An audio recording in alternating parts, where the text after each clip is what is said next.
Man, I just picked up this book. It's called 1619, The Times of the Gentiles and the Seed of Judah.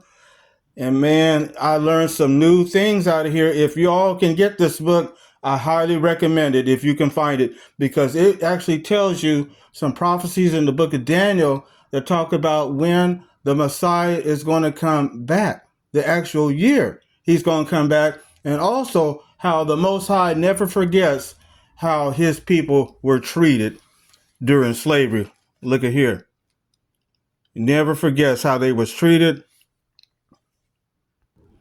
Talks about how the slave trade came into New York and how Wall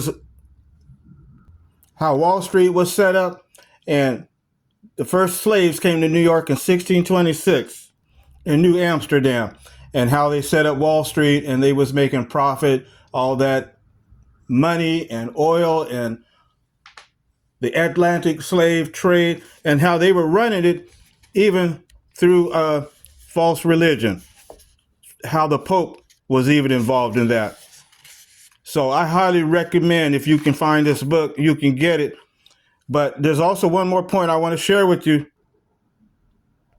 Like I said, it talks about when the Messiah, what year he is going to be coming back the second time in the book of Daniel. Check this out. Okay, World War I began in 1914, right? Okay. Now Shem, he was one of Noah's three sons, right? Shem survived the end of the world back in Noah's day on the ark.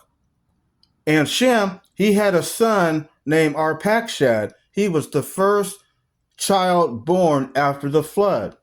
Now, do you know what the number 12 means in the Bible? Check this out. Between the time that Shem was born and his son Arpachshad was born was 112 years. In the genealogy of Abraham, starting from Adam, Arpachshad is the 12th name.